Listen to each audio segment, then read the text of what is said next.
enact to consolidate and amend the law relating to criminal procedure, आपराधिक प्रक्रिया से संबंधित कानूनों को समेकित और संशोधित करने के लिए एक अधिनियम। जैसा कि आप अपना स्क्रीन पर आप लोग देख पा रहे हैं, इन्फोर्समेंट डेट 1 जुलाई 2024। ये रिपील करके आया किसे? The criminal code procedure 1973। भारतीय नागरिक सुरक्षा संहिता 2023 में नंबर ऑफ चैप्टर 39, जो चैप्टर की संख्या है 39, पहले सीआरपीसी में कितना था? 37। क्या 2 चैप्टर बढ़ गया? जी नहीं, 2 चैप्टर बढ़ा नहीं। वहां जो चैप्टर 7A और 21A था, वही दोनों चैप्टर सीक्वेंस में आने की वजह से 39 हो गया। Total number of section 531। Total number of schedule पहले भी 2 था, अब भी 2 है। नंबर ऑफ न्यू डेफिनेशन, नई परिभाषाएं, 5 नई परिभाषाएं को यहां जोड़ा गया है। यह बहुत इंपॉर्टेंट है, 5 नई परिभाषाएं को जोड़ा गया है। क्या ये 5 नई परिभाषाएं पहले था? न जी नहीं, पहले नहीं था। तो क्या नहीं था तो क्या उस पर काम सीआरपीसी पर नहीं होता था? अगर होता था तो कैसे होता था? तो परिभाषा नहीं होने के बावजूद भी इन 5 पर पहले भी सीआरपीसी पर काम होता था, और वो होता था एग्जीक्यूटिव ऑर्डर से। वही एग्जीक्यूटिव ऑर्डर को आज लीगलाइज करके भारतीय नागरिक सुरक्षा संहिता में जोड़ दिया गया है। Number of new section, clauses, subsection added 92। Modified किया गया है सेक्शंस और क्लॉजेस में 177। 14 सेक्शन को डिलीट कर दिया गया है। जैसा कि आप अपना स्क्रीन पर देख पा रहे होंगे, टाइमलाइन ये पहले नहीं था। अब ये 35 जगहों पर टाइमलाइन मेंशन कर दिया गया है कि आपको इतना दिनों में काम करना है। जैसे कि पहले जज साहब, मजिस्ट्रेट साहब अपना जजमेंट को रिजर्व रख लेते थे। फाइनल आर्गुमेंट को सुनने के बाद अपना जजमेंट को रिजर्व रख लिए। कितना दिन के लिए रिजर्व रखेंगे? यहां पर सीआरपीसी में कुछ भी मेंशन नहीं था कि कितना दिनों तक रिजर्व रख सकते हैं। लेकिन अब भारतीय नागरिक सुरक्षा संहिता में एक टाइमलाइन दे दिया गया कि इतने दिनों तक ही अपने फैसला को आप रिजर्व रख सकते हैं, सुरक्षित रख सकते हैं, उसके बाद आपको जजमेंट देना होगा। वो क्या है? वो 30 डेज, 30 दिनों तक ही आप अपने फैसलों को सुरक्षित रख सकते हैं, उससे ज्यादा नहीं। अगर उससे ज्यादा रखना हो तो 15 दिन को उनको एक टाइम मिला हुआ है कि 15 दिनों तक और एक्स्ट्रा, यानी टोटल 45 डेज। लेकिन इन 15 दिनों के लिए उन्हें अपने कारणों को लिखकर बताना पड़ेगा कि वो किस कारण से और एक्स्ट्रा 15 दिन अपने फैसले को सुरक्षित रखें। 9 नंबर पॉइंट देखिए, audio video electronic means. Audio video electronic means साधन, ये 35 जगहों पर इसको मेंशन किया गया है।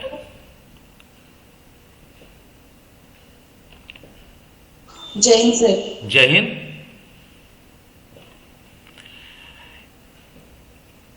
लक्ष्य क्या है? भारतीय नागरिक सुरक्षा संहिता बनाने के पीछे लक्ष्य क्या था? Simplify the criminal procedure. ये जो प्रक्रिया था उसको सिंप्लीफाई करना। आप लोगों ने सुना होगा, एक एक केस में 10-10 साल, 15-15 साल लग रहा है।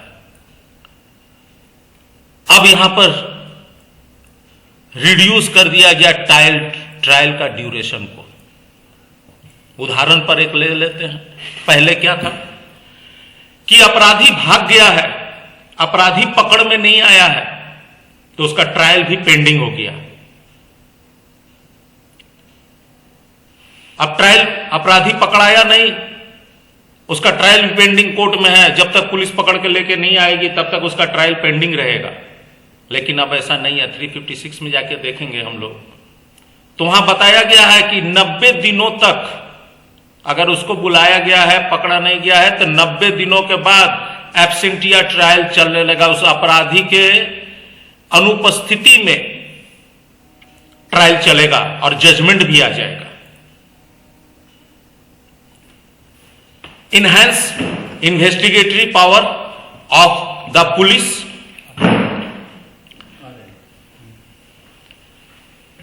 पुलिस के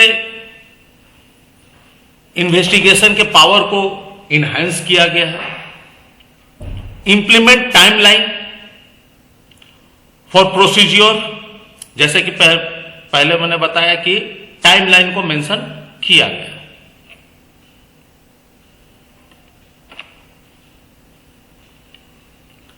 ऑब्जेक्ट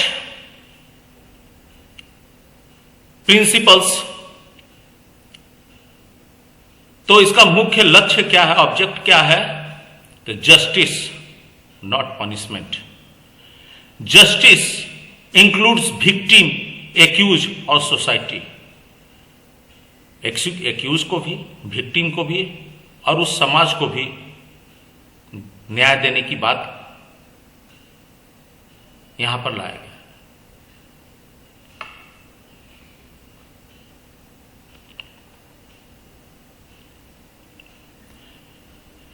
पुलिस के ऊपर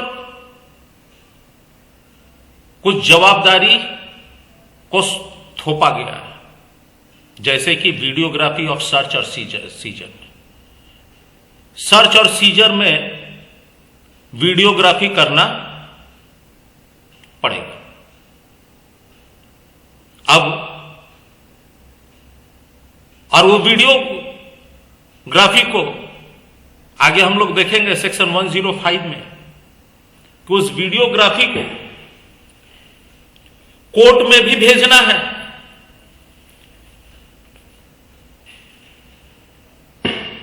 फोर्टी 48 आवर्स के भीतर भेजते समय एक चीज का ध्यान रखेंगे कि इसे ईमेल से ही भेजना है।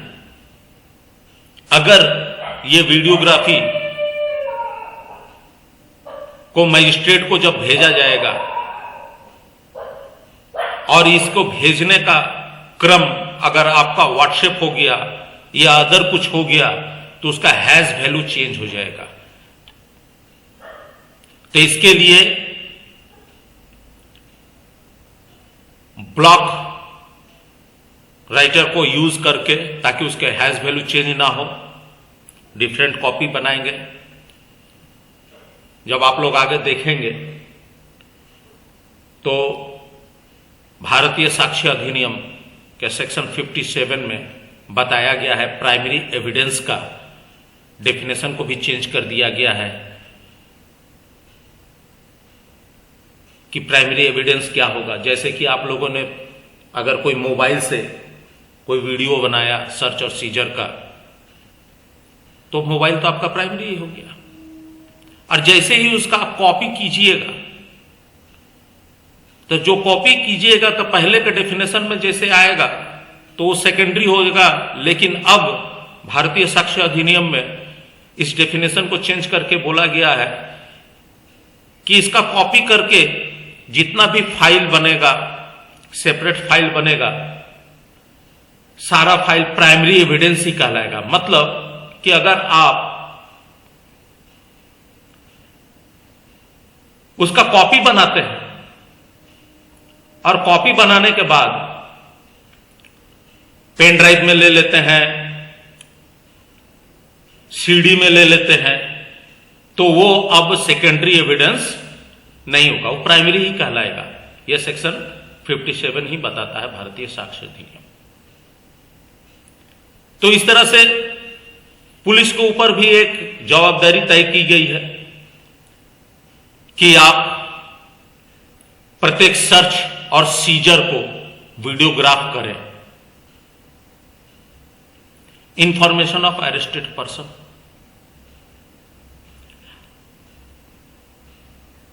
Use of handcuff.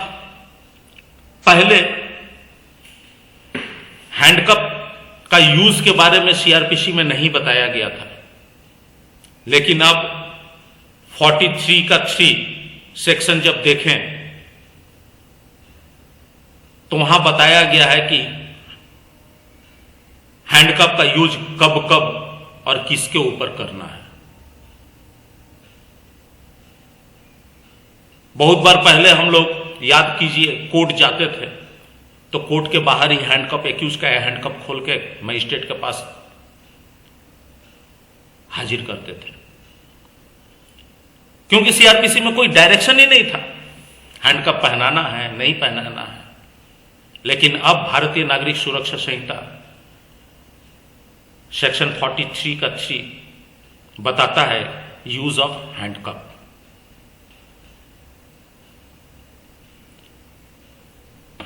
Modern police prosecution और कोर्ट, जहां टेक्नोलॉजी की बात की गई है, फॉरेंसिक की बात की गई है, न्यू फॉर्म ऑफ पनिशमेंट की बात की गई।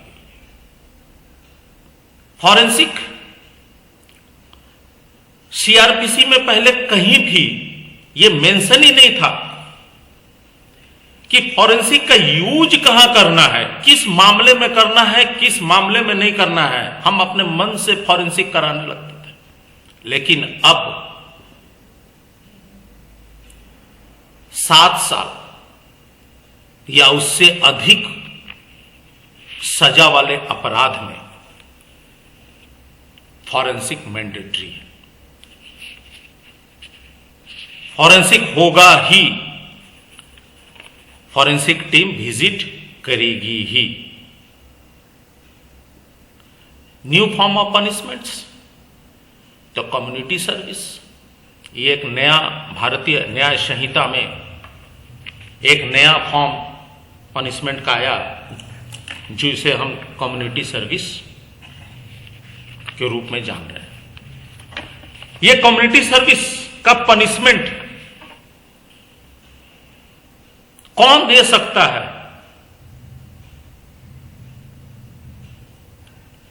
ये सेक्शन 23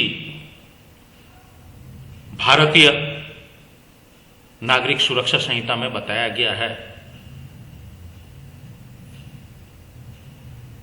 कि कम्युनिटी सर्विस का पनिशमेंट फर्स्ट क्लास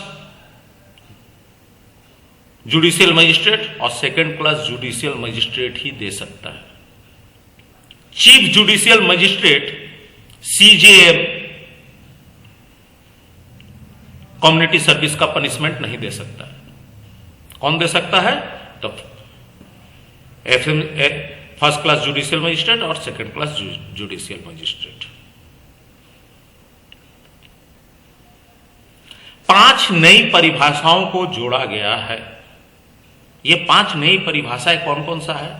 तो पहला है ऑडियो वीडियो इलेक्ट्रॉनिक मीन्स, दूसरा बेल, तीसरा बेल बॉन्ड, चौथा बॉन्ड और पांचवा इलेक्ट्रॉनिक कम्युनिकेशन। क्या बेल पहले नहीं था? सीआरपीसी में बेल नहीं मिलता था एक्यूज को? मिलता था, लेकिन सीआरपीसी में कहीं मेंशन नहीं था। क्या पहले बेल बॉन्ड पर एक्यूज रिलीज नहीं होता था या बॉन्ड पर एक्यूज रिलीज नहीं होता था? तो होता था, लेकिन सीआरपीसी में कहीं मेंशन नहीं था। अब इसे लीगलाइज कर दिया गया उसी एग्जीक्यूटिव ऑर्डर के तहत। तो सेक्शन 2 का 1 का ए बताता है ऑडियो वीडियो इलेक्ट्रॉनिक मीन्स, कि ऑडियो वीडियो इलेक्ट्रॉनिक मीन्स क्या है।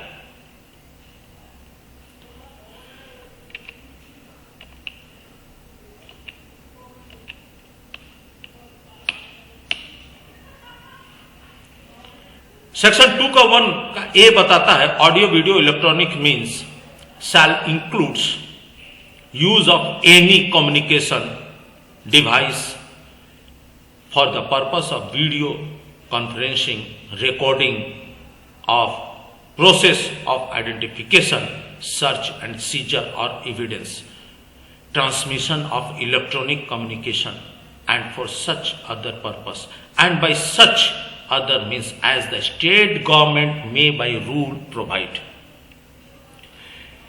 स्टेट गवर्नमेंट यहां क्यों दिया? सेंट्रल गवर्नमेंट को क्यों नहीं दिया यहां?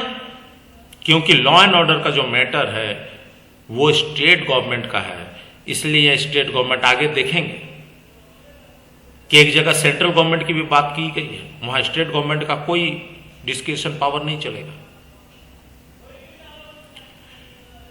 तो ऑडियो वीडियो का मतलब है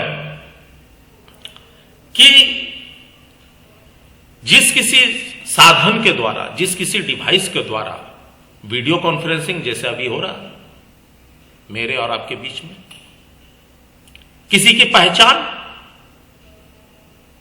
खोज, जब्ती या साक्ष्य की प्रक्रियाओं की रिकॉर्डिंग, साक्ष्य की प्रक्रियाओं की रिकॉर्डिंग मतलब ये भारतीय साक्ष्य अधिनियम 63-64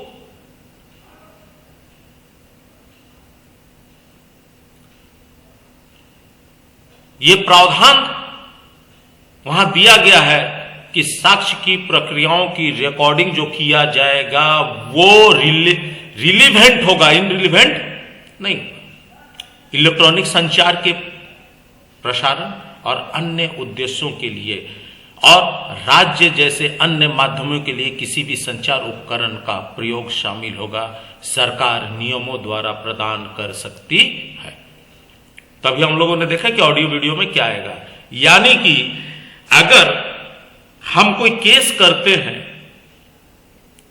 तो सेक्शन 105 भारतीय नागरिक सुरक्षा संहिता यह बताता है कि every search and seizure shall be recorded through audio video electronic means.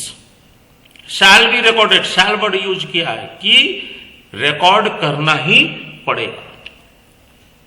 अब आते हैं बेल की बात, 2 का 1 का बी, बेल। बेल किसे जरूरत है? तो बेल दो ही व्यक्ति को जरूरत है, या तो जो एक्यूज्ड है, आरोपी है, या जो सस्पेक्टेड है, संदिग्ध व्यक्ति है। और किसी को बेल की जरूरत है क्या? और किसी को जरूरत नहीं है, सिर्फ दो ही व्यक्ति को जरूरत है, या तो एक्यूज्ड को या जो सस्पेक्टेड पर्सन है। अब सस्पेक्टेड पर्सन से हम समझ लेते हैं कि आरोपी तो आप लोग बहुत इजी में समझ लेंगे, जो आरोपी है भाई आरोप लगा है तो उसे बेल चाहिए, दौड़ रहा है बॉल। लेकिन संदिग्ध व्यक्ति को, तो संदिग्ध व्यक्ति को भी बेल की जरूरत पड़ जाए जब किसी व्यक्ति को यह आशंका हो कि उसे पुलिस गिरफ्तार कर सकती है, सस्पेक्ट के कैटेगरी में है वो, तो वो 482 के तहत एंटीसिपेटरी बेल के लिए अपील में जा सकता है, अपील कर सकता है। That is the suspected person. तो 2 का 1 का बी बेल बताता है, bail means release of person accused of or suspected of commission of an offense from the custody of the law upon certain condition imposed by officer or court on execution by such person of bond or bail bond। जमानत का अर्थ किसी अपराध के आरोपी या संदिग्ध व्यक्ति को किसी अधिकारी का मतलब थाने से भी तो मिलता है, बेल थाने से भी मिलता है। आप लोग देखोगे आपके पोस्टों पर, रेलवे में पीआर बॉन्ड पर भी छोड़ दिया जाता है, या कोई एडवोकेट आता है बेल बॉन्ड देता है तो उसे छोड़ा जा सकता है। तो किसी अधिकारी या न्यायालय द्वारा बॉन्ड या जमानत बॉन्ड के निष्पादन पर लगाए गई कुछ शर्तों पर कानून की हिरासत से रिहा करना, that is the bail. Bail bond means undertaking for release with COT। Bail bond का मतलब है कि जमानत के साथ रिहाई।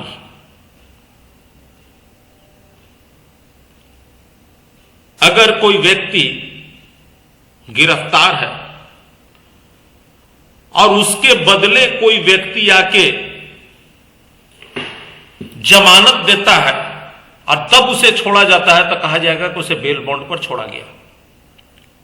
यदि कोई व्यक्ति गिरफ्तार है और अपनी जमानत वह खुद दे रहा है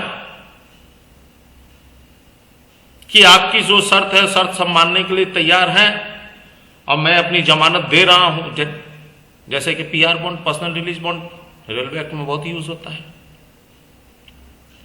तो उसे कहेंगे कि उस किस पर वो छूटा, बेल पर छूटा। लेकिन उसके बदले अगर कोई दे रहा है तो कहेंगे कि वो बेल बॉन्ड पर छूटा। और 2 का 1 का ई बॉन्ड,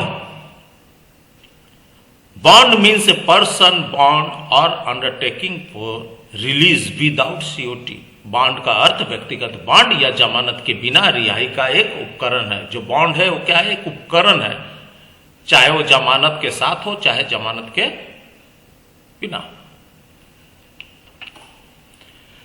और 5वां जो नया परिभाषा जोड़ा गया है वो है इलेक्ट्रॉनिक कम्युनिकेशन।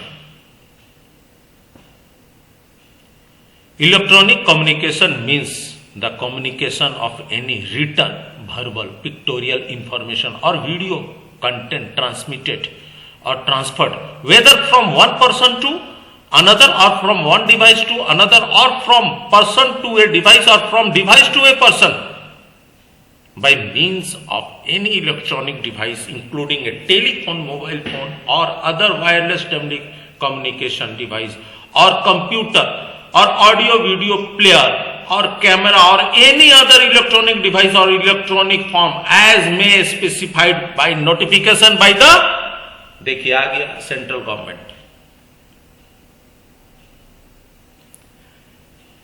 इसका कौन दे सकता है, सेंट्रल गवर्नमेंट। तो इससे कुछ जो लोग परीक्षा की तैयारी कर रहे हैं उनके लिए ये क्वेश्चन भी हो सकता है कि इलेक्ट्रॉनिक कम्युनिकेशन का नोटिफिकेशन राज्य सरकार के द्वारा दिया जाएगा या केंद्र सरकार, तो होगा आंसर केंद्र सरकार।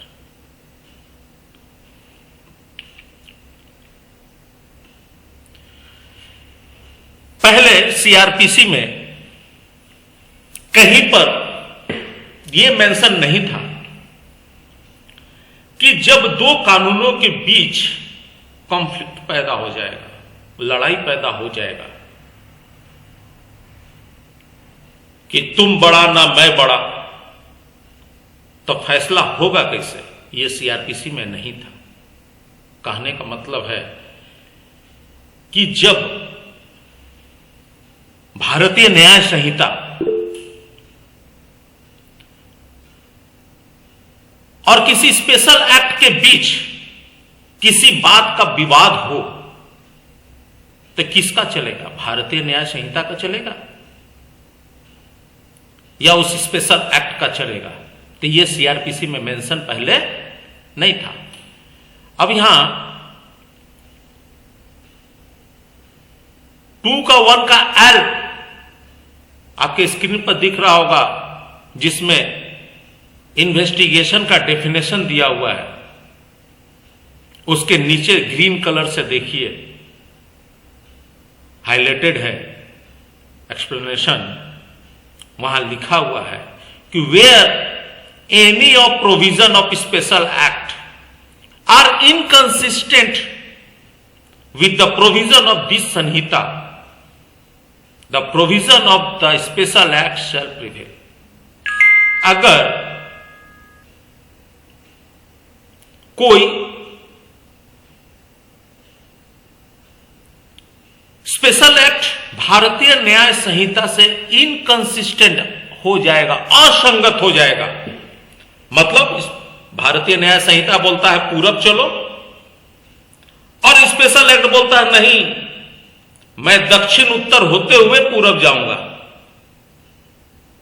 तो किसका चलेगा? यही बात यहां पर बता दिया गया है कि जब ऐसी बात हो, या स्पेशल एक्ट बोलता है कि नहीं मैं पूरब की ओर नहीं जाऊंगा, मैं दक्षिण उत्तर की ओर जाऊंगा या मैं दक्षिण की ओर जाऊंगा, तो भाई किसका चलेगा? भारतीय न्याय संहिता बोलता है कि ऐसा ऐसा केस में, ऐसा ऐसा सर्कमस्टांसेस में आपको पूरब की ओर चलना है। और स्पेशल एक्ट बोलता है नहीं मैं दक्षिण उत्तर या दक्षिण की तरफ चलूंगा, तो चलेगा किसका भाई?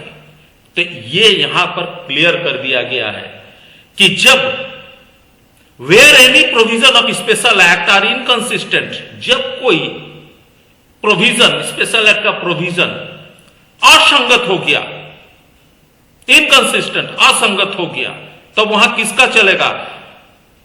असंगत किससे हो गया? Inconsistent with the provision of this Sanhita. The provision of special act शैल प्रिवील, तो जहां किसी विशेष अधिनियम के प्रावधान इस संहिता के प्रावधानों से असंगत है, वहां विशेष अधिनियम के प्रावधान प्रभावी होंगे, तो वहां पर स्पेशल एक्ट का ही डंडा चलेगा, वहां पर भारतीय नागरिक सुरक्षा संहिता का डंडा नहीं चलेगा। और एक ऊपर आपके एक्सप्लेनेशन में देखिए कि आईटी टेक्नोलॉजी जो नया जोड़ा गया है कि इंफॉर्मेशन टेक्नोलॉजी एक्ट 2000 एंड भारतीय न्याय संहिता 2023 shall have the meaning respectively assigned to them in that act and संहिता। अगर कोई वर्ड या एक्सप्रेशन यूज हुआ है और वो भारतीय न्याय संहिता या इस एक्ट में मेंशन नहीं है, तो उसका वही मीनिंग होगा जो आईटी एक्ट 2000 और भारतीय न्याय संहिता 2023 में बताया गया है। उसका जो मतलब वहां बताया गया है, उसका मतलब यहां पर भी वही होगा।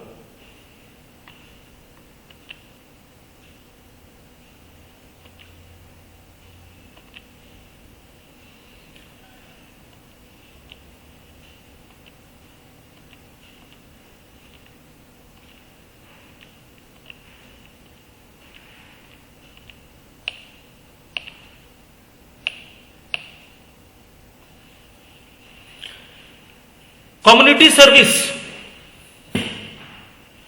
जैसे कि पहले मैं बताया कि कम्युनिटी सर्विस का पनिशमेंट कौन दे सकता है, तो कम्युनिटी सर्विस का पनिशमेंट जेएमएफसी फर्स्ट क्लास और जेएमएफसी सेकेंड क्लास ही दे सकता है। कौन नहीं दे सकता है? तो chief judicial magistrate community service का पनिशमेंट किसी को नहीं दे सकता है। ध्यान वाली बात है। सेक्शन 23 बताता है कि chief judicial magistrate may pass any sentence authorised by law except a sentence, किस सेंटेंस को छोड़कर? डेथ और इंप्रिजमेंट फॉर लाइफ और imprisonment for term exceeding 7 years। इतना ही पनिशमेंट दे सकता है chief judicial magistrate. Second class, sorry first class, तो फर्स्ट क्लास मजिस्ट्रेट 3 साल से ज्यादा किसी को पनिशमेंट नहीं दे सकता है और फाइन 50,000 रुपया से ज्यादा नहीं दे सकता है। और साथ में एक नया चीज क्या है? Community service. तो और सेकेंड क्लास जेएमएफसी 1 साल से किसी को ज्यादा पनिशमेंट नहीं दे सकता है और 10,000 रुपया से ज्यादा का जुर्माना नहीं दे सकता। और साथ में क्या दे सकता है? Community service. ये कम्युनिटी सर्विस है क्या? आप लोग भारतीय न्याय संहिता में पढ़े होंगे, कम्युनिटी सर्विस।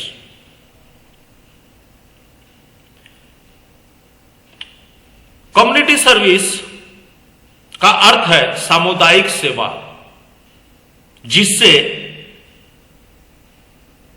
किसी न्यायालय, जो कोई न्यायालय किसी दोषी को सजा के रूप में करने का आदेश दे सकता है, करने का आदेश दे सकता है, मतलब इसमें कुछ काम करना होगा। वर्ड लिखा है जिसे सजा के रूप में करने का, भोगने का नहीं, करने का है, मतलब कुछ काम करना है। और उस काम से क्या होगा? किसी समुदाय को लाभ होता हो, किसी समुदाय को लाभ होता हो। यह बहुत बड़ा बात है कि वैसा ही काम दे सकता है जिससे किसी कम्युनिटी को, किसी समुदाय को, किसी समाज को लाभ होता हो, वैसा ही दे सकता है। ऐसा नहीं दे सकता है कि कल से थानेदार के घर में तुमको जाके झाड़ू लगाना है। अगर थानेदार का घर में जाके झाड़ू लगाना है, थाने में जाके झाड़ू लगाना है, तो उससे क्या किसी समुदाय को लाभ होगा? ना किसी व्यक्ति विशेष को लाभ होगा।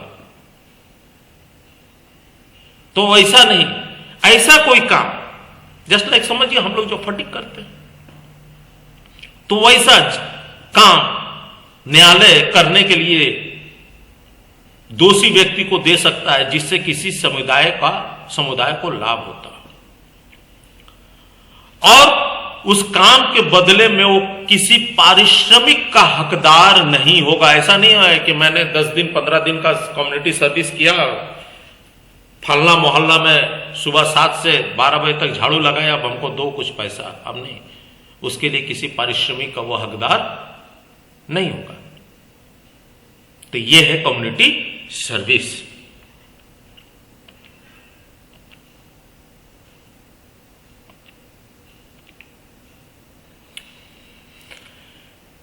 अब आ जाते हैं सेक्शन 35 पर, जो पहले सेक्शन 41 हुआ करता था। अब वो 35 है, जिसे हम लोग शिप्स ऑर्डर के नाम से भी जानते थे।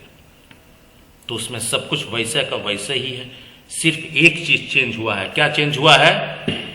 7 नंबर पॉइंट।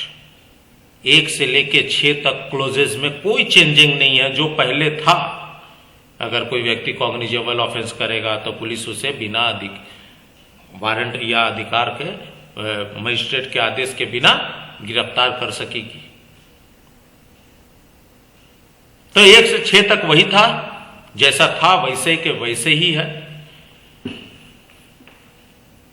यहां एक इंपॉर्टेंट बात है कि 35(3) का नोटिस वाली भी बात है। ये नोटिस वाला क्या बात है? बहुत सारा क्वेश्चन आता है कि नोटिस वाला क्या बात है। तो जो अपराध 7 साल या से नीचे का अपराध है, 7 वर्ष से नीचे का अपराध है, और एक्यूज आपको कोऑपरेट कर रहा है, तो आप उसे गिरफ्तार नहीं कर सकते। आप उसे नोटिस दीजिए पहले। गिरफ्तारी करने का कुछ क्या कारण हो सकता है? गिरफ्तारी करने का पहला कारण हो सकता है जिसे आपको बताना होगा। मजिस्ट्रेट पूछता है कि आपने नोटिस दिया था,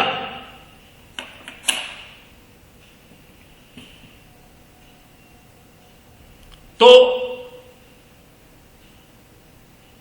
नोटिस देने के बाद आप किन किन कंडीशनों में उसे गिरफ्तार कर सकते हैं, आपको यह बताना पड़ेगा कि हजूर अगर इसे गिरफ्तार नहीं करते तो ये गवाहों को धमकी देके उसे गवाही देने से मुकरने के लिए कह सकता था, किसी सबूत को टेम्पर्ड कर सकता था, या ये भाग जाता, इसको गिरफ्तार नहीं करते तो भाग जाता। ये इन सब कारणों को आपको दर्शाना पड़ेगा। अगर एक्यूज आपका नोटिस पर आपके पास आ जाता है, कोर्ट में हाजिर हो जाता है, तो आप उसको गिरफ्तार नहीं कर सकते। कोऑपरेट कर रहा है तो।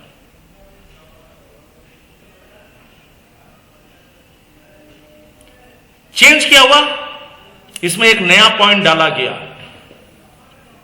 No arrest shall be made without prior permission of an officer not below the rank of Deputy Superintendent of Police in case of any offence which is punishable for imprisonment of less than 3 years and such person is infirm or is above 60 years of age.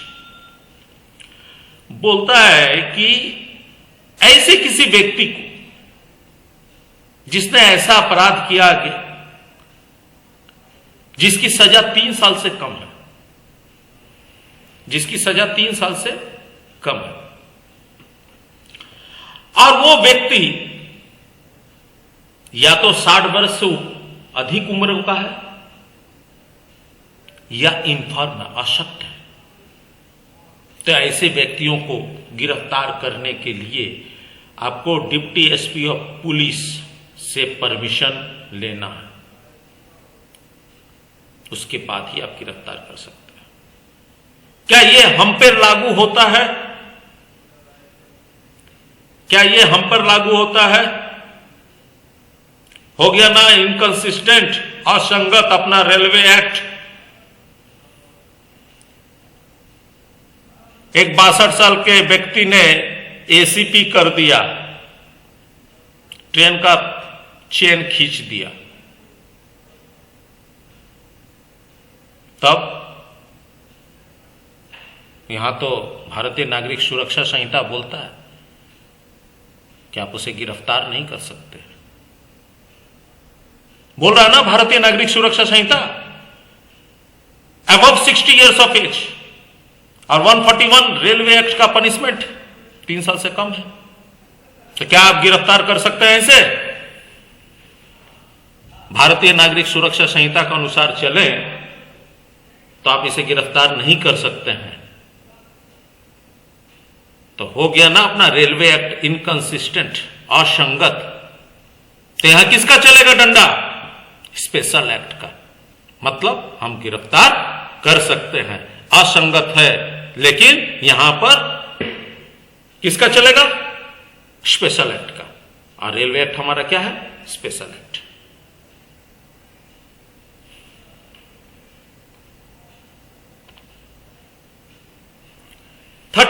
Section designated police officer के बारे में बात करता है। Designated police officer,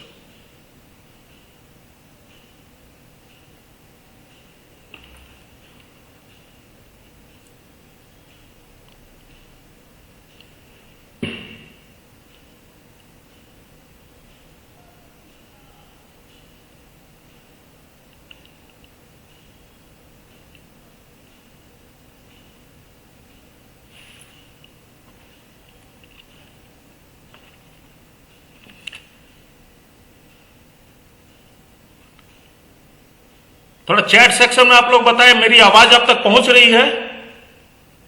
थोड़ा सा net disturb कर रहा लग रहा। फिर अगर मेरी आवाज आप तक पहुंच रही है तो यस यस लिख दें।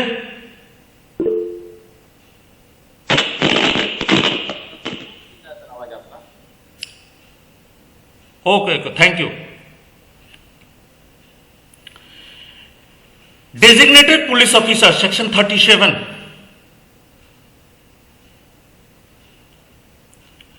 यह कंसेप्ट भारतीय नागरिक सुरक्षा संहिता में पहली बार आया।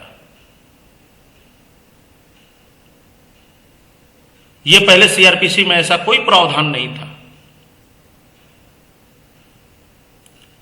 सेक्शन 37 डेजिग्नेटेड पुलिस ऑफिसर की बात करता है। The state government shell word use हुआ। देखिए, पहले दो वर्ड को हम लोग समझते हैं, एक शैल और एक मे। ये आगे भी आएगा बहुत बार, शैल वर्ड और मे वर्ड। ये शैल जब किसी सेक्शंस में आप देखेंगे कि शैल वर्ड लिखा हुआ है, मतलब हाँ बोलिए। ठीक है सर। ठीक है, ठीक है। अभी जिसको कुछ पूछना हो वही अनम्यूट करे, बाकी सभी लोग अपना अपना माइक म्यूट कर ले।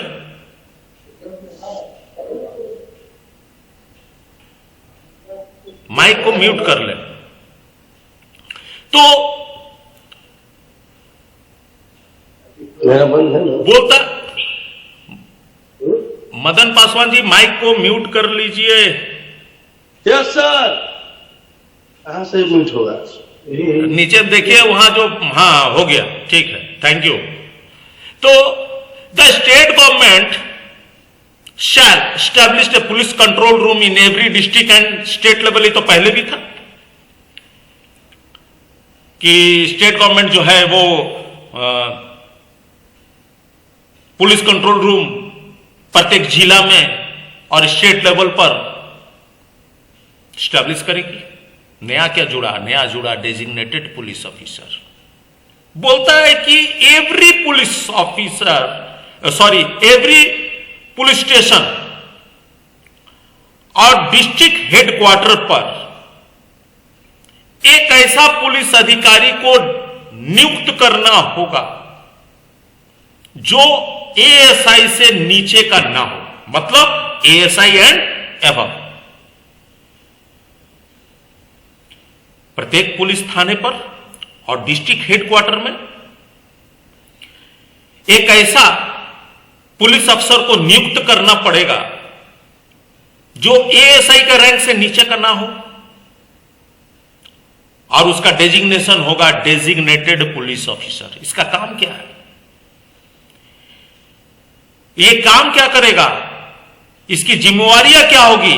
तो उसका काम है maintaining the information about the name and addresses of the person arrested. ये एक ऐसा रजिस्टर्ड को मेंटेन करना है, इसका लाइबिलिटीज है, इसका दायित्व है, जिसमें सारा इंफॉर्मेशन रहेगा। किसका?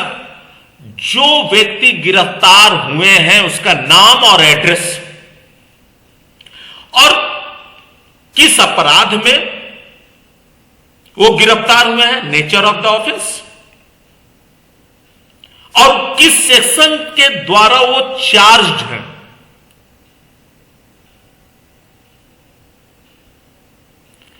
ये रजिस्टर मेंटेन करेगा, और ये रजिस्टर मेंटेन करने के बाद फिर देखिए शैल वर्ड हुआ, शैल और मे। जहां पर शैल वर्ड यूज होगा वहां पर किसी का डिस्क्रिशन पावर नहीं चलेगा, वहां करना ही है, मतलब किंतु परंतु नहीं है। बहुत जगह है ना मे वर्ड यूज हुआ। पकड़िए किसी सेक्शन में उसका पनिशमेंट दिया है may imprisonment with 3 years, may word use हुआ। ऐसे केस में मजिस्ट्रेट के पास एक डिस्क्रिशन पावर आ जाता है। क्यों डिस्क्रिशन पावर आ गया? क्योंकि वहां पर मे वर्ड यूज हुआ। अब वहां पर वो 1 साल का भी सजा दे सकता है, 2 साल का भी दे सकता है, 2.5 साल का भी दे सकता है, 2.25 साल का भी दे सकता है, 3 साल तो दे ही सकता है, क्योंकि मे वर्ड यूज है। और उसी की जगह पर अगर शैल वर्ड यूज हो जाता है तब क्या वो मजिस्ट्रेट उसको 3 साल से नीचे कर सकता है? नहीं कर सकता, उसको 3 साल ही देना पड़ेगा। ठीक उसी तरह यहां देखिए शैल वर्ड यूज हुआ। Shall B prominently displayed in any manner including in digital mode in every police station and at the district headquarter. अब वो जो नाम गांव पता लिखा उस एक्यूज का जो गिरफ्तार हुआ है, चलिए नीचे पिया जाए ना। अरे कौन है? अनम्यूट कर दिया।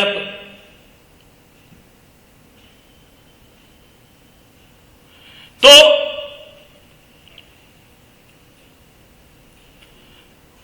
वो जो रजिस्टर मेंटेन किया एक्यूज अरेस्टेड एक पर्सन का, एक डिस्प्ले बोर्ड पर थाने पर और डिस्ट्रिक्ट हेडक्वार्टर पर digital mode displayed in any manner including in digital mode. जैसे हावड़ा प्लेटफॉर्म पर देखता है ना, बड़ा सा एक तो डिस्प्ले लगा हुआ, फलना ट्रेन फलना प्लेटफॉर्म पर आ रही है, उसी तरह का डिस्प्ले मोड डिजिटल मोड पर डिस्प्ले करना होगा कि फलना व्यक्ति नाम एड्रेस ये charge with under section so and so, और उसका नाम डिस्प्ले बोर्ड पर चलना शुरू होगा। मतलब अब बहुत बार हम लोगों ने सुना होगा कि अरेस्ट करके ले गया। सेक्शन 58 भारतीय नागरिक सुरक्षा संहिता बताता है कि प्रत्येक गिरफ्तार व्यक्ति को 24 घंटे के भीतर निकटतम न्यायालय में प्रस्तुत करना होगा। यह सेक्शन 58 बताता है। और थानेदार बहुत बार किसी व्यक्ति को गिरफ्तार करके 2-2 दिन 3-3 दिन थाने पर रखा रहता है, उसे प्रोड्यूस ही नहीं करता मजिस्ट्रेट के पास। अब उसके थाने में जो डेजिग्नेटेड पुलिस ऑफिसर होगा, अब उसकी लायबिलिटीज बढ़ गई। अब वो दबाव बनाएगा कि जल्दी आप इसको एफआईआर में लीजिए, क्योंकि मुझे रजिस्टर में करना है, मुझे डिस्प्ले करना है। अगर कोई आया पूछा तो मैं क्या बताऊंगा, आप लीजिए। तो ये एक फायदा हुआ डेजिग्नेटेड पुलिस ऑफिसर का कि बहुत सारा केसेस में पुलिस 24 घंटे से ज्यादा डिटेन करके रख लेती थी थाने में। अब ऐसा करने पर अप्रोक्स 99% तो रोक लग ही जाएगा।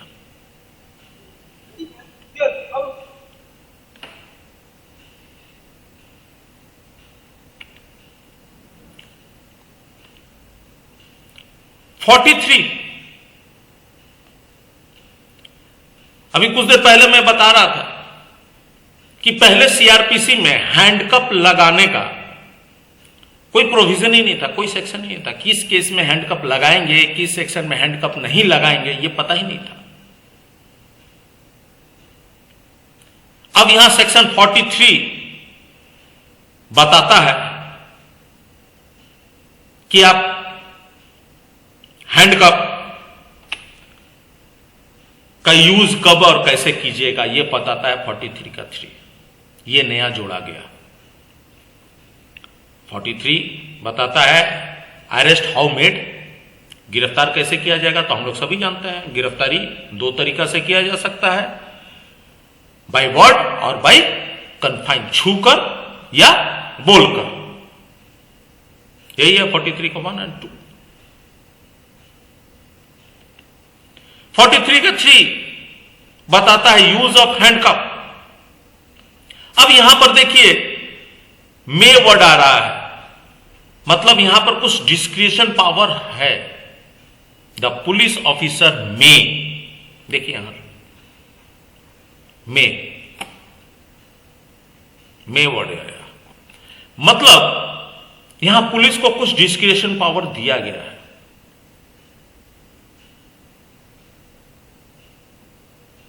यूज ऑफ हैंडकप के लिए the police officer may keeping in view the nature and gravity of the offence use handcuff.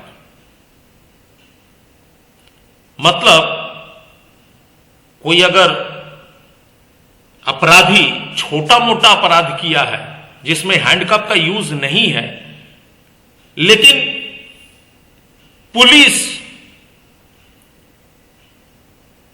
उसका महत्व, उसका अपराध के ग्रेविटी को, नेचर को ध्यान में रखते हुए उसको हैंडकप यूज कर सकती है। इसलिए मे वर्ड यूज किया गया है कि the police officer may keeping in view the nature and gravity of the offence used handcuff while making the arrest of a person or while producing such person before the court।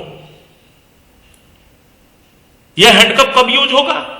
while making arrest, जब वो उस व्यक्ति को गिरफ्तार कर रही है, और while producing such person before the court, जब वो न्यायालय में उसे पेश कर रही है। यहां पुलिस का डिस्क्रिशन पावर है कि हाँ, इसमें कुछ कुछ मामलों में पुलिस, अगर ये मे की जगह मे नहीं रहता तब तो गड़बड़ था। जहां जितना बोला है उसी में करता, नहीं तो नहीं करता। अब यहां पर बताता है कि हम हैंडकफ का यूज कब कब और कैसे करेंगे। तो पहला बताता है हु इज हैबिचुअल और रिपीटेड ऑफेंडर, जो आदतन और बार बार अपराध करने वाले अपराधी हैं, उसके लिए हु एस्केप्ड फ्रॉम कस्टडी, भाग जाएगा कस्टडी से, और हु हैज कमिटेड ऑफेंस, और ऐसा व्यक्ति जो कौन सा अपराध कर रहा है, ऑर्गेनाइज्ड क्राइम। यह भारतीय न्याय संहिता में नया क्राइम का डेफिनेशन है, organise crime, section 111, terrorist act 113, drug related crime और illegal possession of arms and ammunition, murder, rape, acid attack, counterfeiting of coins and currency note, human trafficking, sexual offence against children और offence against the state. इन अपराधों में handcuff use होगा।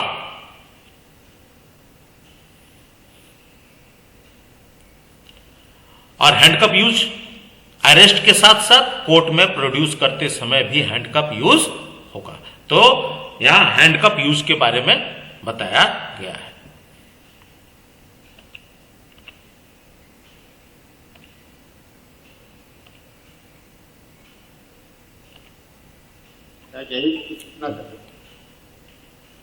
जय हिंद, बताइए। बोल रहा था कि रेलवे एक्ट का किसी भी सेक्शन में क्या हैंडकफ का प्रोविजन है? रेलवे हमने क्या बताया सर, क्लियर नहीं हुआ सर, रिपीट कीजिए। हु इज हैबिचुअल और रिपीटेड ऑफेंडर? आपका 144 वाला हॉकर किसी भी सेक्शन में, फिर यहां हैबिचुअल जो आदतन अपराधी है या बार बार जो अपराध करता है, तो मेरे ख्याल से एक 144 का हॉकर ही आपको मिलेगा, बार बार अपराध करने वाला, जिसको आप एक ही एक्यूज को हर महीना केस होता है। और कोई मिलेगा क्या? आरपीपी में हो सकता है। आरपीयूपी में हो सकता है। जब आरपीयूपी में ऐसा होता है, कन्विक्टेड है, तो 3B में होगा केस, होगा। आरपीयूपी में तो ऐसे भी होगा, आरपीयूपी में तो ऐसे भी हम हाथ खड़ी लगाते। हैंडकफ का प्रोविजन, हैंडकफ का प्रोविजन।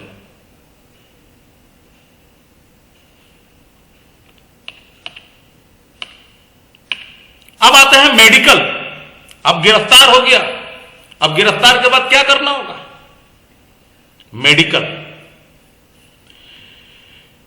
तो when a person is arrested on a charge committing an offense of such nature and alleged to have been committed under such circumstances that there are reasonable ground for believing that an examination of his person will afford evidence as to commission of an offense, it shall be lawful for it shall be lawful for a registered medical practitioner acting at the request of any police officer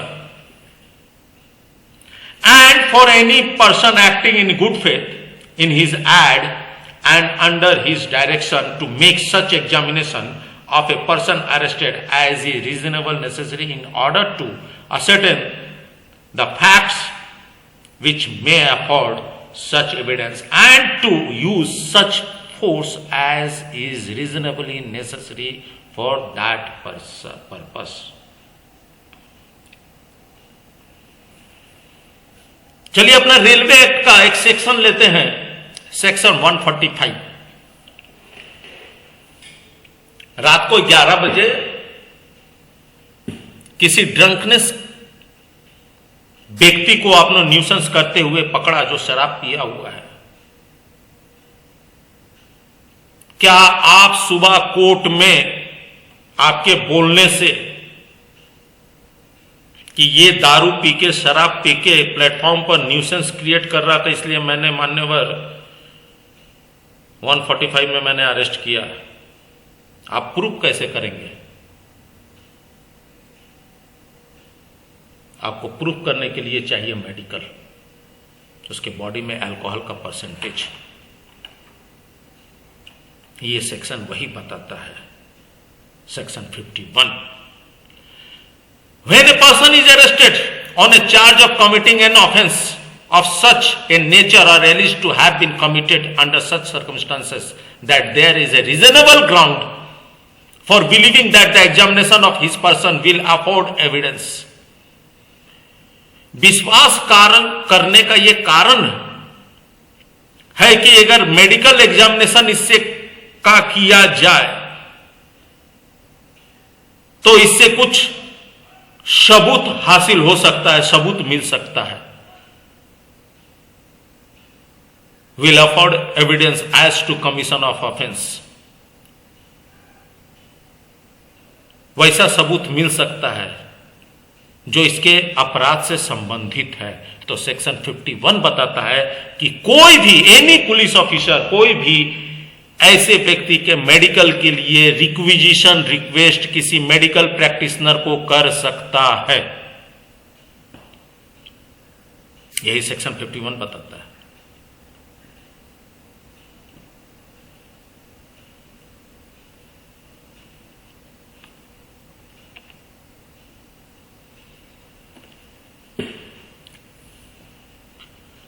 यहां पर medical practitioner को ऊपर में एक दबाव बनाया गया है, नया एक क्लॉज जोड़ के, 3 नंबर क्लॉज।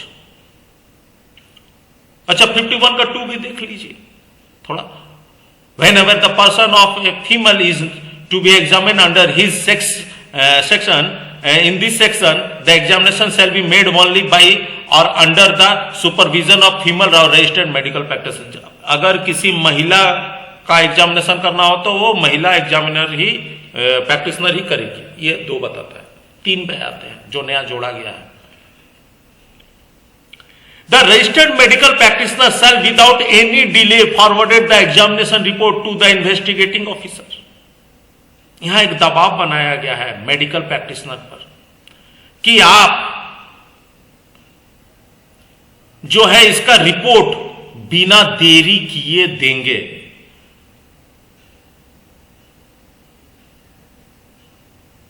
बिना देरी किए देंगे इसका जो रिपोर्ट है, देरी नहीं करेंगे। लेकिन यहां कोई टाइमलाइन नहीं है, यहां कोई टाइमलाइन नहीं है। लेकिन एक मेडिकल एग्जामिनेशन में टाइमलाइन मैंडेटरी है।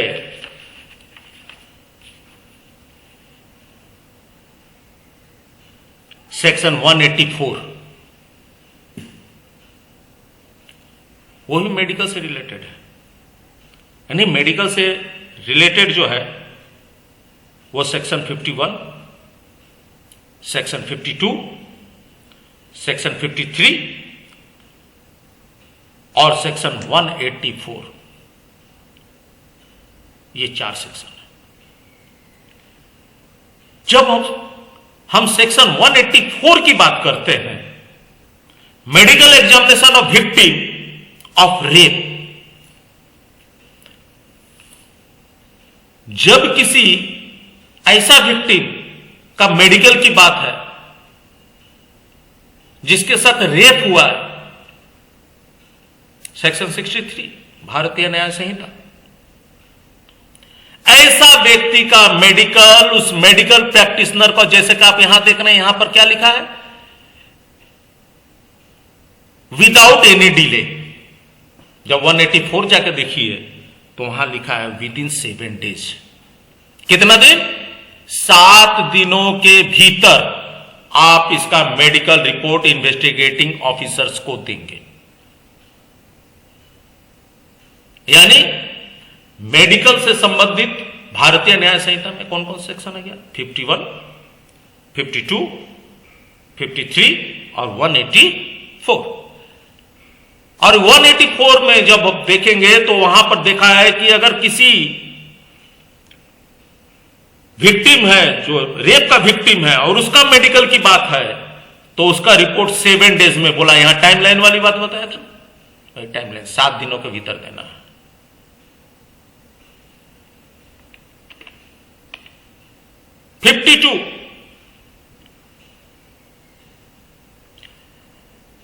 ये 52 से आप को रिलेट कर सकते हैं सेक्शन 184 को, examination of person accused of rape by medical practitioner. अगर कोई व्यक्ति, when a person is arrested on a charge of committing an offense of rape or attempt to commit rape, अगर कोई व्यक्ति रेप के आरोप में या अटेम्प्ट के आरोप में गिरफ्तार हुआ है, उसका मेडिकल, तो उसका मेडिकल के रिक्वेशन भी एनी पुलिस ऑफिसर, कोई भी पुलिस ऑफिसर दे सकता है।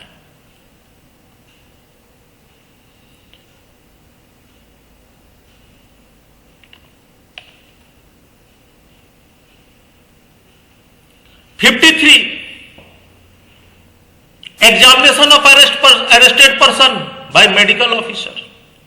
ये 53 है कि जब गिरफ्तार किया जाता है तब गिरफ्तार व्यक्ति का मेडिकल महिला और महिला डॉक्टर या सेंट्रल और स्टेट मेडिकल डॉक्टर, और जहां नहीं है वहां रजिस्टर्ड मेडिकल प्रैक्टिशनर में किए जाएंगे, ऐसा बताता है 53। ये रेगुलर बेसिस वाला है, जो कोर्ट में प्रोड्यूस करने का पहले हम लोग लेके जाते हैं ना, मेडिकल करा ले भाई इसका एक्यूज को, कहीं जाके मजिस्ट्रेट के सामने बोले नहीं कि बड़ी मारा है सर, हमें कोर्ट बैठे नहीं हो रहा है, तो भाई पहले मेडिकल कराओ इसका। मेडिकल करा के, बिना मेडिकल कराए जुडिशियल कस्टडी में भी वहां नहीं लेना, इसलिए ये 53 है रेगुलर मेडिकल। तो हम लोगों मेडिकल से संबंधित सेक्शन देखा 51, 52, 53 एंड 184।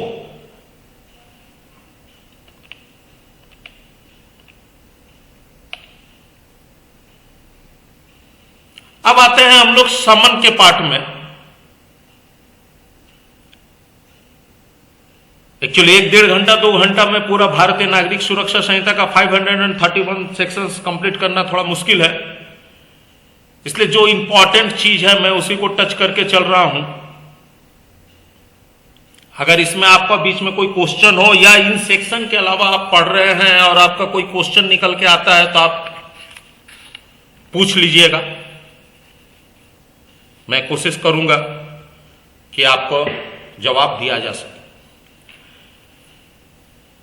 अब आता है सेक्शन 6 जो समन से रिलेटेड है, warrant of arrest, proclamation, attachment, other rule regarding process से रिलेटेड है। यहां पर फॉर्म ऑफ समन्स सेक्शन 63 बताता है, सेक्शन 64 समन्स आउट सर्व ये बताता है, 65 सर्विस ऑफ समन ये बताता है कॉर्पोरेट बॉडीज को, फर्म को, सोसाइटीज को। सेक्शन 66 बताता है service of summon when person summoned can not be found. 67 बताता है कि सेक्शन 64, 65 और 66 में अगर आप समन सर्व नहीं कर सकें तो 67 प्रोसीड्योर बताता है कि आप क्या करेंगे। 68 गवर्नमेंट सर्वेंट को समन कैसे सर्व किया जाएगा ये बताता है। तो इसमें बहुत ज्यादा परिवर्तन नहीं है, थोड़ा परिवर्तन है, उसे देख लेते हैं हम लोग। 63 every summon issued by a court under this Sanhita shall be, ये तो पहले भी हम लोग पढ़े हैं, लिखित होगा, कोर्ट का मोहर होगा, प्रिसाइडिंग ऑफिसर का सिग्नेचर होगा। बदलाव क्या हुआ? बदलाव हुआ 63 का पॉइंट 2 नंबर पॉइंट देखिए, इन एन इनक्रिप्टेड और any other form of electronic communication and shall bear the image of the seal of the court or digital signature. यही बदला हुआ इंक्रिप्टेड फॉर्म में और any other form of electronics communication, मतलब या तो encrypted form का मतलब क्या समझ रहे हैं? क्यूआर कोड देखे हैं ना, that is the encrypted form. QR code क्या हो गया? इंक्रिप्टेड फॉर्म हो गया। और इलेक्ट्रॉनिक और any other form of electronic communication, या कोई ऐसा संचार का साधन जो इलेक्ट्रॉनिक कम्युनिकेशन, मतलब सेक्शन 2 का 1 का ई, सेक्शन 2 का 1 का ई में इलेक्ट्रॉनिक कम्युनिकेशन में क्या क्या आएगा बता दिया है। अगर वहां पर कुछ छूट भी गया है, word and expression which is used but not defined in this संहिता,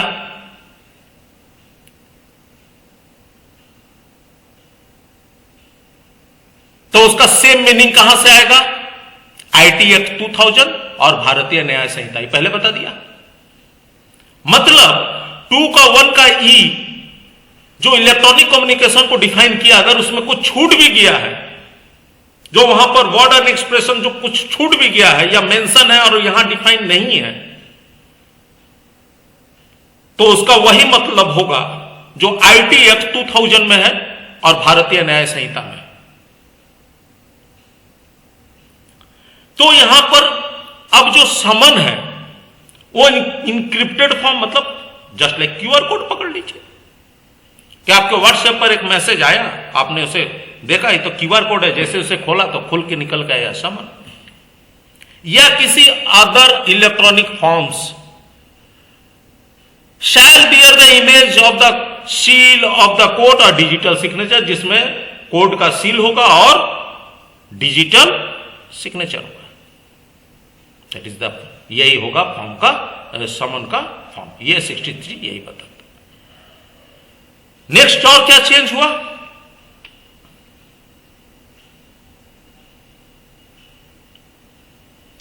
(64) में एक और चेंज किया गया। अब बताता है कि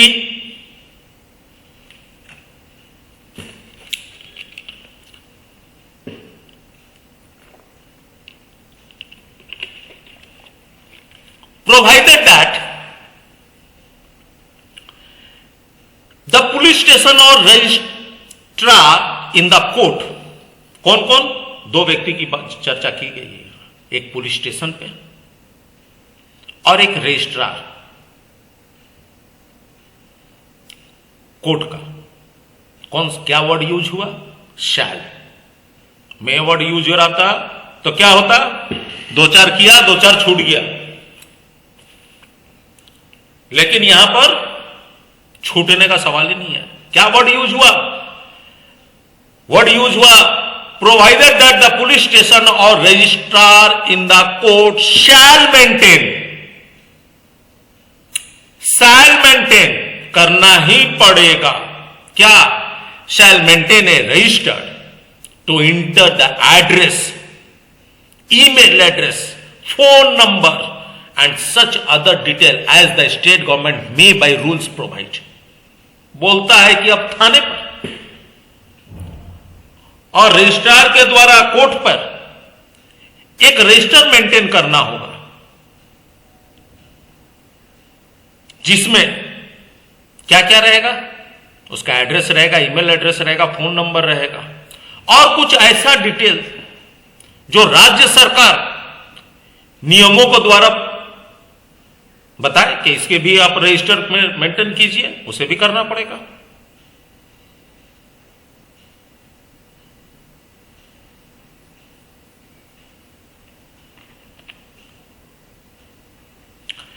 अब यहां पर 65 में क्या चेंज किया गया? पहले समन के दायरे से 2 लोग मुक्त थे, आप उसे नहीं कर सकते थे समन। कौन कौन? डायरेक्टर और मैनेजर। डायरेक्टर बोलने से सिनेमा हॉल वाला डायरेक्टर नहीं, डायरेक्टर, कंपनी का डायरेक्टर और मैनेजर ये मुक्त थे, लेकिन अब इसमें 65 में उन दोनों को भी समेट लिया गया। The service of summon of a company और corporation may be effected by serving it on the director, manager, secretary or other officer of the company or corporation or by a letter sent registered post addressed to the director, manager, secretary or other officer of the company or corporation in India, in which case the service shall be deemed to have been effected when the letter would arrive in ordinary course of post। बोलता है कि अब जो address में किसी को चिट्ठी पत्री लिखिएगा तो उसका ऊपर में एड्रेस तो किसी ना किसी को करना होगा, जहां पर डाकिया चिट्ठी देके आएगा। तो उस एड्रेस किसे serving it on director, manager, secretary और अदर ऑफिसर ऑफ कंपनी और कॉर्पोरेशन और by letter sent by registered post addressed to the director, manager, secretary or other officer of the company or corporation in India, in which case the service shall be deemed, the service shall be deemed, ऐसा मान लिया जाएगा कि उसे सर्व समन भेज दिया गया और तुम पढ़ लिया, तुमको मिल गया, भले ना मिला। कोर्ट ऐसा मान लेगा कि भाई हमने समन रजिस्टर्ड पोस्ट के द्वारा तुमको भेज दिया, और कोर्ट कितना दिन के बाद यह बात मान लेगा कि हमने उसे सर्विस कर दिया है, समन दे दिया है। तो ये बताता है deemed to have been effected when the letter would arrive in ordinary course of post। जब एक सामान्य चिट्ठी अपने सामान्य कोर्स के भीतर में जो पहुंचने का समय सीमा है, उसके बाद कोर्ट ये मान लेगा कि आपको समन का सर्विस कर दिया गया है।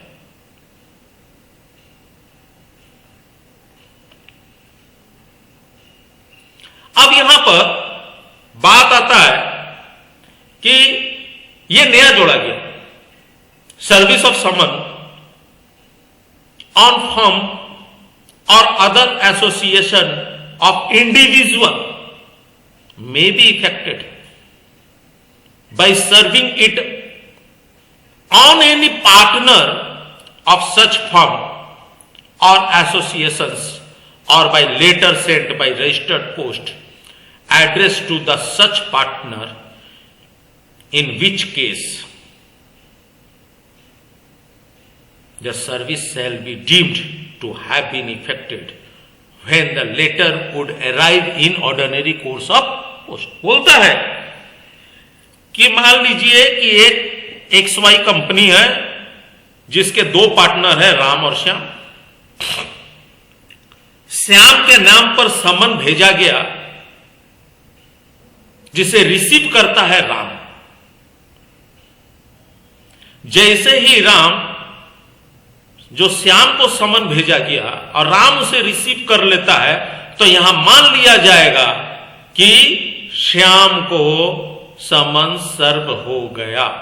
पहले ऐसा नहीं था। पहले श्याम पहले आकर कोर्ट में बोलता था, जो देखिए रिसीविंग में किसका सिग्नेचर है, मेरा तो है नहीं, मुझे तो मिला नहीं। लेकिन बोलता है to it any partner of the such firm और एसोसिएशन, मतलब कोई भी रिसीव कर लिया तो ऐसा मान लिया जाएगा कि उसको समन सर्व कर दिया गया।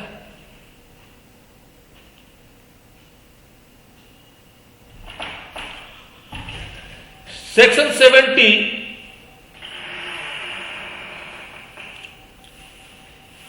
একটু জল আছে ওতে। एकटू तो आप बोलो ना। All summons served through electronic communication under section 64 to 70 shall be considered as a duly served, and a copy of such summons shall be attested may and kept as a proof of service of summons. Green colour से देखिए highlight किया हुआ है। बोला 64 से लेकर 71 तक जो सेक्शन में समन का बात किया गया है सर्विस का, electronic communication, shall be considered as a duly served. अगर इलेक्ट्रॉनिक कम्युनिकेशन से भेजा गया है, अब आपको व्हाट्सएप पे भेजा गया, आप बोलिएगा अरे हमको तो पता है इसमें समन होगा, हम इसको खोलेंगे ही नहीं, हम इसको खोलेंगे ही नहीं, ब्लू टिक आएगा ही नहीं, तो कैसे बताएगा कि हमको समन मिला कि नहीं मिला?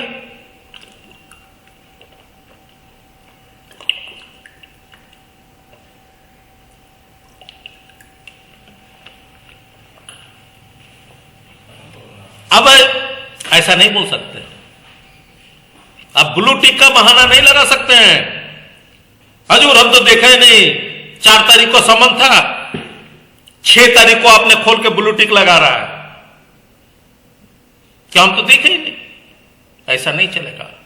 बोलता all summon served through electronic communication under section 64 से 71, सारा समन जो सेक्शन 64 से लेके 71 तक shall be considered, shall word use हुआ, मे वर्ड यूज नहीं हुआ, shall be considered as duly served, and a copy of such summons shall be attested and kept as a proof of service of summons. जो भेज दिया आप खोल के देखिए, मत देखिए, ईमेल खोलिए ना खोलिए, आपको भेज दिया गया।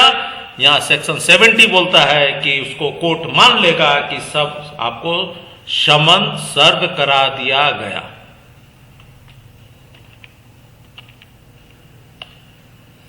वारंट में ऐसा कुछ चेंजिंग नहीं है, वारंट एज इट इज जैसे था वैसे ही है।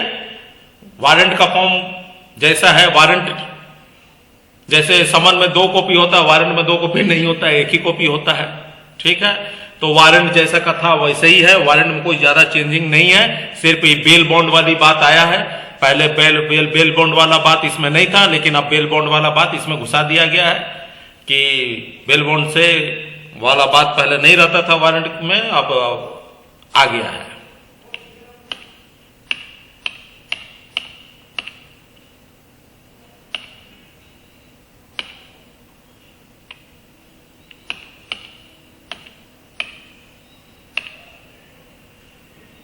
सेक्शन 105 बहुत इंपॉर्टेंट है, बहुत को भ्रम है कि सीजर वो नहीं बना सकता, सीजर ये नहीं बना सकता, ये नहीं कर सकता, वो नहीं कर सकता, ऐसा नहीं है। बहुत सारे कांस्टेबल्स, हेड कांस्टेबल्स ऐसा समझते हैं कि वो सीजर लिस्ट नहीं बना सकते हैं। नहीं, आप बना सकते हैं। आप ट्रेन में स्कॉटिंग कर रहे हैं, एक हेड कांस्टेबल, 4 कांस्टेबल या 5 ही कांस्टेबल है, उसमें जो सीनियर कांस्टेबल वो इंचार्ज है, और ट्रेन पर वाकई वारदात या मौके पर आपने किसी को डिटेन किया है, आप क्या वहां से फोन लगाइएगा, आइए हजूर साहब आइए सीजर लिस्ट बनाना है? नहीं, आप सीजर बनाइएगा, आप इंपावर्ड है सीजर बनाने के लिए, आप उसे डिटेन कीजिए या अरेस्ट कीजिए, सीजर बनाइए, कंप्लेन लिखिए और जाके बल के अधिकारी को सौंपिए। बल के अधिकारी क्या करेंगे? आपके सीजर लिस्ट को देखते हुए प्रोडक्शन सीजर बना के, आपने डिटेन किया है तो अरेस्ट कर लेंगे, आपने अरेस्ट किया तो आपसे ले लेंगे। मतलब कि आप भी सीजर बना सकते हैं।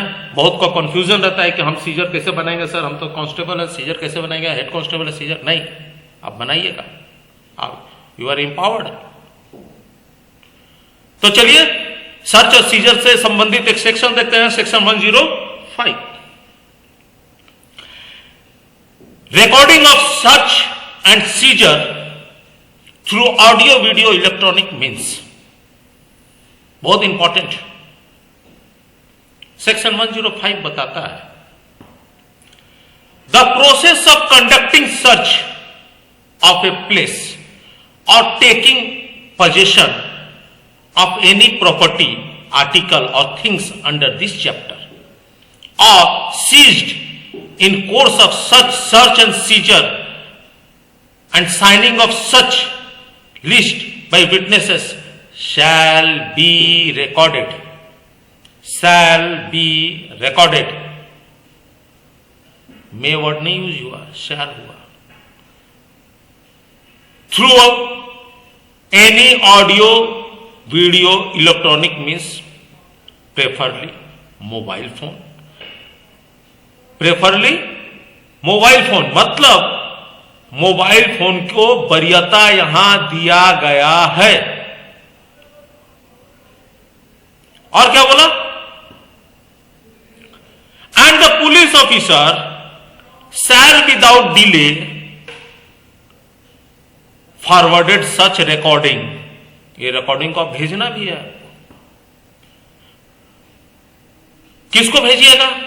District magistrate, sub divisional magistrate और JMFC first class, without delay. जब आगे देखेंगे तो वहां बताया है 48 आवर्स। मतलब बोलता है the process of conducting search, अगर आप किसी जगह की तलाशी ले रहे हैं, किसी व्यक्ति की तलाशी ले रहे, मतलब सर्च, मतलब सर्च, वो किसी व्यक्ति की सर्च तलाशी भी हो सकती है, किसी स्थान की भी तलाशी हो सकती है। सर्च का मतलब सर्च। और taking position of any property, और कोई प्रॉपर्टी को अपने कब्जे में आप ले रहे हैं, कोई आर्टिकल को अपने कब्जे में ले रहे हैं, और थिंग्स अंडर दिस चैप्टर और अंडर सेक्शन 185, या सेक्शन 185 के तहत आप उस वस्तु को, उस चीज को अपने कब्जे में ले। 185 क्या है? 185 सेक्शन बोलता है कि जब तक कोई पुलिस अधिकारी किसी मामले का इंक्वायरी कर रहा है और जिसका इंक्वायरी इन्वेस्टिगेशन कर रहा है और उससे संबंधित कोई वस्तु, कोई सबूत किसी स्थान पर मिलने की संभावना है और उसके पास समय नहीं है कि कोर्ट के पास जाके वो वारंट, तलाशी का वारंट ले सके, तो अपने कारणों को अपने डायरी में लिखने के बाद वह ऐसे स्थान की तलाशी बिना वारंट के ले सकता है। यही है 185, जो हम लोग जनरली आरपीयूपी में यूज करते हैं ना जी। आरपीयूपी एक्ट में जब किसी अपराधी को पकड़ते हैं, उससे पूछते हैं माल कहां रखा, तब माल फलना नाला के पीछे रखे। अगर हम कोर्ट गए वारंट का, तलाशी का वारंट लेने के लिए, तब तक तो माल गायब हो जाएगा। मतलब अपने कारणों को लिखते हुए हम उस जगह की तलाशी ले सकते हैं। यही बताता 185। तो बताता है कि the process of conducting search of a place और taking position of any property, article और थिंग्स अंडर दिस चैप्टर और under section 185 including preparation of the list of all things seized in the course of such search and seizure and signing of such list by witnesses. अगर ऐसी वस्तु को अगर हम किसी अपने कब्जे में लेते हैं और उसकी कोई जब्ती सूची बनाते हैं,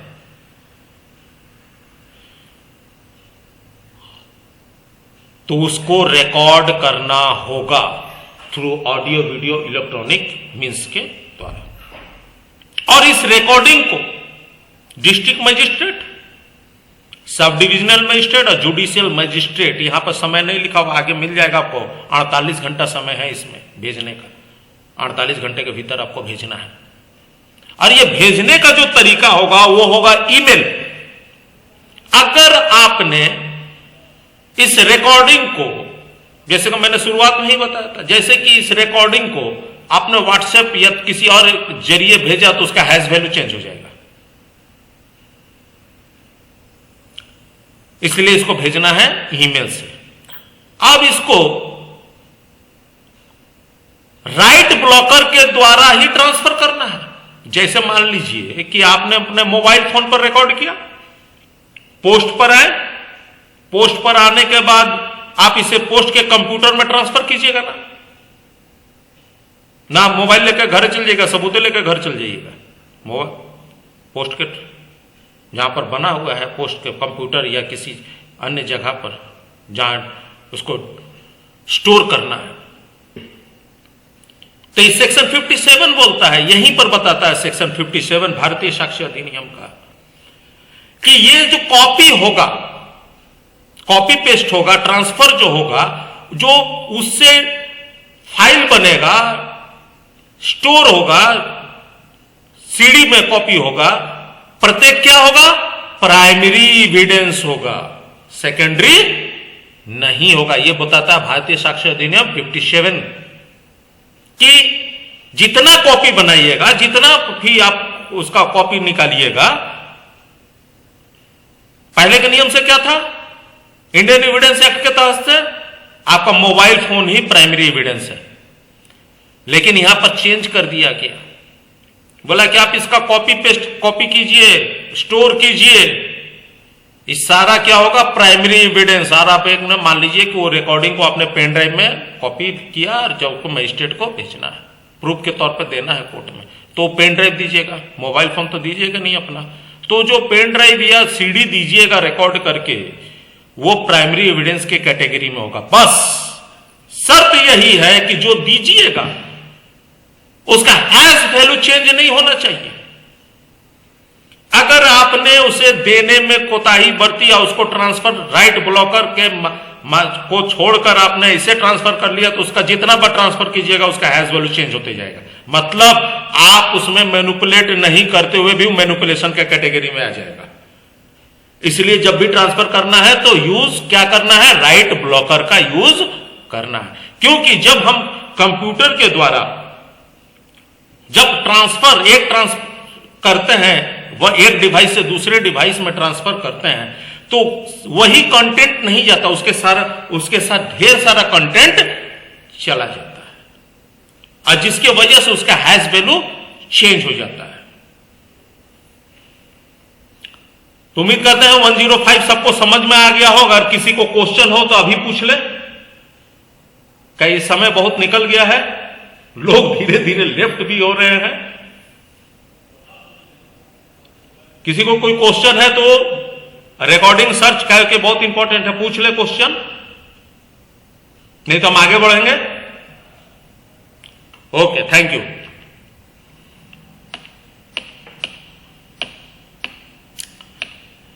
हम नेक्स्ट क्लास में हम चैप्टर 13 को करेंगे, क्योंकि ये chapter 13 information to the police and their powers to investigate very important है। सेक्शन 173 से 196,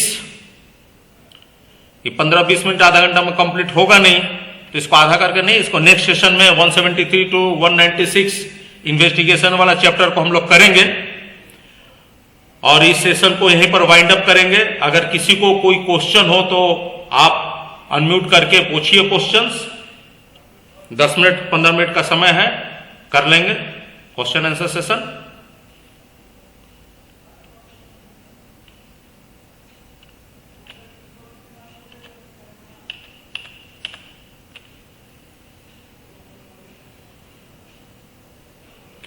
चलिए, धन्यवाद आप सभी का जो आपने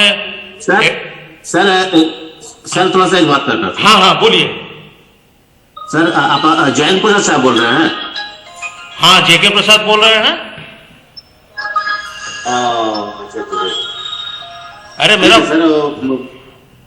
सर मैं उत्तम देवनाथ बोल रहा हूँ सर। अच्छा अच्छा, तो बताइए देवनाथ जी कैसे हैं? एकदम ठीक ठाक है। चलिए, मेरा फोटो भी तो आ रहा होगा सेशन में, ये आपका स्क्रीन में मेरा फोटो नहीं आ रहा है क्या? आपका फोटो तो बिल्कुल आ रहा है सर, इसीलिए आप सोचिए आप क्लास ऑफ कीजिएगा तो अभी आपसे बात करेंगे। अच्छा ठीक है, ये अभी ठीक है, बाद में बात करते हैं। हाँ ठीक ठीक ठीक ठीक ठीक सर। ठीक है, मेरा नंबर है तो बाद में कोई क्वेश्चन हो तो पूछ लीजिए, बाकी वो हो सके वो क्वेश्चन बाकी किसी का भी काम आ जाए। नहीं सर, अभी फिलहाल कुछ तो नहीं पूछना है। Okay okay, thank you. तो इस सेशन को यहां वाइंड अप करते हैं। आप सभी लोग एमडीएसटीआई केपीए का ऑनलाइन सेशन में जुड़ने के लिए आप सभी का धन्यवाद। और अगला सेशन में आप लोग फिर से जुड़े। एक्चुअली ऐसा है कि हर बार पार्टिसिपेंट चेंज हो जाता है, तो ये कंप्लीट कैसे होगा मैं भी कंफ्यूज होता हूं कि मान लीजिए जैसे आज जितना पार्टिसिपेंट जुड़े हैं, यही पार्टिसिपेंट अगर नेक्स्ट सेशन में मिले तो इससे मैं आगे चलूं, लेकिन ऐसा तो होता नहीं है। तो इसीलिए कोशिश करते हैं कि टच करके ही 531 सेक्शन को कंप्लीट कर दें। ओके ठीक है। तो चलिए इस सेशन को यहीं वाइंड अप करते हैं। बाकी आप लोग जब एमडीएसटीआई केपीए में ट्रेनिंग के लिए किसी कोर्स में आइएगा तो और आपको और कचरापाड़ा ट्रेनिंग सेंटर आपको और ब्रीफ में डिटेल कर पाएगा। धन्यवाद। जय हिंद। जय हिंद सर। जय हिंद। जय हिंद। जय हिंद।